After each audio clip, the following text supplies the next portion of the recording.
It's been a long time. I'm doing well. I hope you're doing well too. And I've been busy with a lot of stuff, doing a lot of stuff. And regarding public speaking, I launched Storytelling Open Air Class Summer Edition in the park. We had our first lesson last Saturday and it went well. It's a picnic with storytelling techniques and games in a friendly, safe environment with a lot of people, with internationals to meet people, to talk, to practice storytelling skill, and of course, having a great time. I've got two questions from internationals, and I think that these questions bother people a lot. And it bothered me too in the past. First question is, can I become a public speaker in 3-4 months? And the second question is, if I'm not a native speaker, can I be good public speaker in the second language? Today I'd like to unlock some secrets, to unveil this mystery about second language public speaking improvement, and how is it possible for non-native speakers, and is it possible at all, and for how long it will take you to practice and to improve. I'm Russian. I'm not native speaker, English my second language, and yes, now I am using English very, very often. This is the language I'm speaking right now as a first language, but 5 years ago it was a very different situation. And I would like to share my story because I hopefully my insights will help you to understand how you can work on it, how you can deal with every pitfall on your way, and how you can become public speaker in any language you want. I didn't study much and practice English in school and university. It was just regular classes, maybe like you had, guys, all of you. It was just basic knowledge and practicing with basic accent. I didn't speak fluently, I didn't write well, I didn't write correctly, and of course I didn't think and live in English. But I always gravitate and I always thinking, how can I improve my English if I don't have an English speaking environment around me? 5 years ago, I came to the conclusion that I must improve my English, that I must speak fluently and improve it to the native level. Not to become a native speaker, but to improve it as much as I can to sound like a native speaker. And for the last 2.5 years, I live in Portugal, and it's not English-speaking country, again. So, of course, you can speak English here with people because people know some English here, but this is not the place where you can learn a lot of pronunciation, where you can catch the pronunciation just around. And of course, you can't just simply enhance your vocabulary from other people because other people have less vocabulary than you. And of course, you can't practice this clarity and beauty of English if you could do, for example, if you lived in London or America. But anyway, you have your tool as a individual work. It's all individual work, guys, and it's dedication, it's discipline, it's a lot of efforts and time to improve your English by yourself, by your self work. And I'm not claiming I have a brilliant English, but as being Russian, I did a really hard job to improve my English, to speak, to think, to live, and to make an English as my first language now. It's all connected to public speaking in English. And the main concern and question of the person who was asking me, how can I become a public speaker in English in the second language, was how can I speak fluently and confidently without translating words and sentences from my native language into English in my mind? Because I waste time, I look not that confident, I might use filler words, I might think longer than it should be, I might just use unreasonable pauses while I'm thinking and translating all the words in my mind. 5 years ago, I questioned myself, how could I improve and practice English without spending a lot of money for a tutor and if I lived in a non-English speaking environment? I lived in Moscow at that time. I'm curious and disciplined person, and I was starting watching YouTube videos in English. I was listening to pronunciation. I was repeating every single word. I started just to implement English every time when I go to internet. I turned my phone language into English just to make my eyes get used to see English words every day, every time. I turned my laptop language and browser language in English, started to read in English. All of the things that I read in English. I started to make self-tapes, videotapes in acting in English. It was very useful for me because I'm an actress, and I decided that my acting career will be transferred one day to the European market, to UK market, and it was like this. So I was right with my gut feeling, and I started to use English as much as I can by reading, by memorizing words, by reading and understanding script and character, by writing monologues for me, because I was writing monologues for me for self-tapes. And I did everything in English. It was 1 year activity. And then I realized that I need to improve and I need to use English in my real life. I need to speak in English in my real life more. The first great principle and tool that I used at that time, and I'm using this right now with Portuguese language, is implementing mental dubbing in the second language. And the second tool is practicing speaking, talking to yourself in English. If you don't have anyone around who is English speaker and who is willing to talk to you all the time, you need to talk to yourself. The example for the first principle. If I'm speaking in Russian with someone, I can imagine that I need to translate, to dub everything that I'm saying in English in my mind, and then say it out loud if it's possible. With this technique, you give your brain signals that you need to translate everything you're saying, that your brain needs to get used to seeking the words for translation into different language. And when it becomes a routine for your brain, when it becomes a routine for you, it gets easier and your brain will seek words for translation mentally in your mind, subconsciously, automatically. Mental translation or mental dubbing is a great tool to train your brain to think in two languages. If you learn a second language, you can train your brain to learn to translate everything into the second language. You can start as a game with one word. It means that if you are speaking, you can translate only one word in your mind, then two words, then one sentence, then two sentences, then the whole phrase. And then you need to repeat what you translated already mentally out loud, if it's possible. When you get it as a habit, your brain will give you even translation suggestions of words right away. It doesn't matter, it can be wrong. You need to check it and then correct it. To correct your brain, but it's already a great tool when brain think for you. And the next level is when you translate, when your brain translates already everything into a different language, you can start answering not in your native language but in the second language.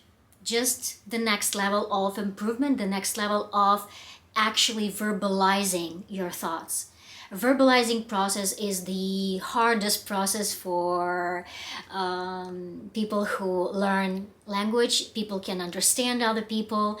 As I do in Portuguese, I do understand Portuguese. I do hear Portuguese. all day, and I don't want to speak because I don't have a habit to verbalize my mental translation and verbalize my mental thinking in Portuguese. So follow a well-known worldwide technique, saying everything and repeating everything out loud. Verbalize your thoughts in a different language. And of course, reading out loud. If you read something, you should read out loud. To practice pronunciation, you can catch pronunciation this way, and you can listen to yourself, you can listen to your language and what kind of mistakes you make, and correct yourself. The same technique works if you're doing mapping exercise. For example, during the day you do some basic actions, your routine. I'm doing dishes, I'm doing laundry, I'm doing workout, and while you're doing actually those things, you can dub and you can repeat everything in English. So you're doing things, I am checking phone, and I can repeat, I'm checking phone. Or there's a great view right now out of my window. I can say it out loud in English, and it will definitely help you to start thinking in a different language faster. And the biggest principle and tool for me how to think in English more is to speak in English more. It means that if you use your native language for 5 hours per day, you need to use English or any other second language 5 hours per day.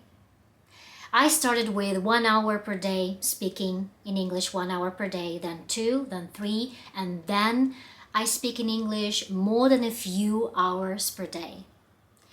I gave my brain a signal, and I trained my brain that English is equal to my native language. And this is how it worked for me at that time. 4 years ago, there were no apps, AI tutors or AI helpers app that you could talk to just to practice your English. So at that time, I discovered streaming. Streaming was a great tool for me to speak in English for many hours per day, for how many hours I want, and I have free time to speak in English, to practice it. Nowadays, it's even easier to speak and to train yourself speak more with all these tools, digital apps and platforms, and it's great. But at that time, it was hard for me, and I'm proud of myself that I started to stream for practicing my English daily. It was a habit for me. I trained my brain to speak and to use 2 languages during the day. It was also weird for the first time, but I created a habit, I created a routine. It became my life routine and became my life. And nowadays I translate everything from English to Russian if I need to speak Russian. So mentally, I changed the position of languages, and right now if I'm talking in Russian with people, because I rarely speak in Russian right now. If I'm speaking in Russian, I translate from English into Russian in my mind. Now I'm thinking more in English, I'm speaking more in English, and my subconscious first reactions also in English. Now English is my first language, and I use Portuguese for working because I work in a Portuguese company. This is the whole different story that I think I will make a video about that later. Sometimes my brain refuses to shift to Portuguese mental dubbing and to Portuguese translating and using Portuguese language, but I'm working on it. And I speak in Russian only with my family and close friends that are Russians. Here we came to a very interesting and very important part of this video. You probably can get something out of my character and my approach to do things. Basically, it's determination and discipline. I've learned it a long time ago, and I assure you this will help you to learn a new skill, any new skill. It helped me to improve my English, to be a good speaker, to make my body shape good, to get my English good, to get public speaking skill good, to make a lot of skills good with these principles that I use and I'm going to tell you. A little note that I'm not the person who likes everything I do. I'm not the person who are doing a lot of things and I enjoy every second of me doing it, okay? It's not that I really enjoy weightlifting to shape my body. It's not that I'm enjoying swimming all the time because it's hard. It's hard to swim for 30-40 minutes. It's not that I was enjoying running all the time. No, it's just something that I implement in my life from a very tiny steps every single day to my routine and to my habit. First of all, when you feel resistance, when you feel this repulsive reaction, when you start something and it's just getting hard. I feel that, I felt it, and I feel it all the time when I start something new, some new skill, learning something new, for example, Portuguese. And you might feel it all the time. When you feel this resistance, you need to understand that, yes, it's normal. And you need to repeat and to have this activity regarding a new skill every day for a little time, for 10, 15, 20 minutes until it gets easier, until you start to have results and enjoy it. And to keep going, to keep continuing doing stuff, it's very hard. I think that every human in this world struggles to keep this motivation, to continue doing things. For example, if you already improved your English or your shape or other language or other skill, you might think that, oh, it's enough for me. I'm okay with this level. Sometimes you might lose your motivation for 2 months and saying yourself, it's enough for me, I will continue in 3 months because it's summer right now and I'm taking a break. And after this break, you might think, yeah, I'm too lazy to start again. I really understand you. Every single time when I feel this resistance, I remind myself these smart principles. I remind myself this approach for life in general and for every single situation that you can use, and you can win the situation like that.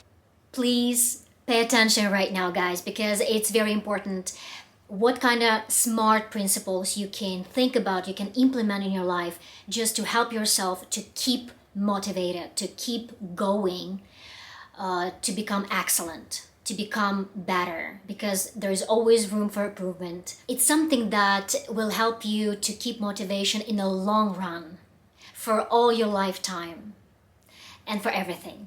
First approach, first principle.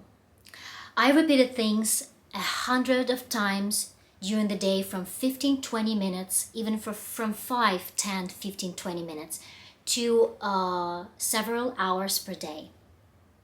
I started to do these little steps every single day, to open the book, to learn a few words, to go and open the door to the gym, or to go for running. Just open the door, just change your clothes and open the door. Put your music and start running. Just for the 5-10 minutes, you need to have this courage and motivation to start doing something for the first 5-10 minutes. And when you realize how proud you are that you have done this thing for 15-20 minutes, and when it becomes routine for you, it strengthens your motivation of doing it repeatedly. And then you can go for the next level of difficulty. And there is a wonderful phrase, a principle that I found in a book, Atomic Habits. Little steps that you do every single day. There is a phrase there, Goldilocks rule. Goldilocks rule states that every human experiences peak motivation when they're doing things right on the edge of their current abilities. Not too easy, not too hard, but right on the edge of your current abilities. So you need to choose a skill and go for the level of this skill that right on the edge of your abilities right now. Not to stress yourself out too much completely, and give you enough motivation that is not too easy for you. Give you enough motivation to go forward. That's a wonderful rule, to be honest. It's working like this to me. When I find myself that it's enough challenge for me, it's not too easy, it's not too hard, that I will lose my mind completely, but right on the edge of my abilities, and I would like to challenge myself a little bit more right now. This is what motivates me right now. And when it becomes easier for me, I might go to the second level of difficulty to improve my skill to the next level and to go for the next level of learning. And find another level just right on the edge of my abilities on that moment. Once again, you need to start with the right amount of work that you can do according to your right now abilities. And then you do more and more, and your abilities will grow over time. And your experience and abilities in this particular area, in this particular skill or language, will grow over time. Now to the stage comes a second principle, which is my character about, and I've been working on it throughout my life. It's about boredom. When things get easier for you and they're not that new and they're not that interesting because you already developed your skill to the right level, that satisfied you. And there are a lot of people who lose motivation because of boredom, because they already got some first results and they lose motivation to go further. And it's hard for them to keep this motivation for a long run. Not for a short run, like for 2 months, for 3 months, even for 1 year, but for a long run, for a whole life. Here is where you can win your point. A lot of times in my life, I felt and I got bored when I developed my skill, one of my skills, to the level that was satisfying enough. At the same time, I was thinking, no, I want more. But as habits become routine, it gets less interesting, less new, less satisfying. You need to fall in love with this boredom. This is the only way how you can win your point. You need to fall in love with this routine, with your habit, with the boredom, with some automatic actions that you do every single day. The warming up, the learning, repeating, practicing. You need to do things whatever your mood is, whatever the weather is around you. You don't want to be a fair weather artist or writer or public speaker or whatever your profession is. You don't want to have a great shape only during 2 months when you have a great mood for that. You don't want to have a great shape when it's convenient, only convenient for you, when you have no stress. Life is about volatility that makes us feel bad, that brings stress and can impact us in a bad way. But the point here is to do things regardless of what life gives you every single day. With little steps every day, with little actions, you will find a beauty in improving skills in your life. With accepting and loving boredom, you will find a beauty to learn any skill in your life. To be consistent over a long time defines your chances to succeed in everything. The more you're consistent, the more chances you have. Professionals stick to the schedule. Amateurs let life get in the way. Remember these words. Maybe they will become a huge motivator to practice daily things that you would like to have yours. If you don't have mood to learn, to train, or to do anything to improve any skill, learn and train without a mood. This will be my closing part, the closing sentence for this video. Thank you so much for being here, for watching this video, and talk to you next time.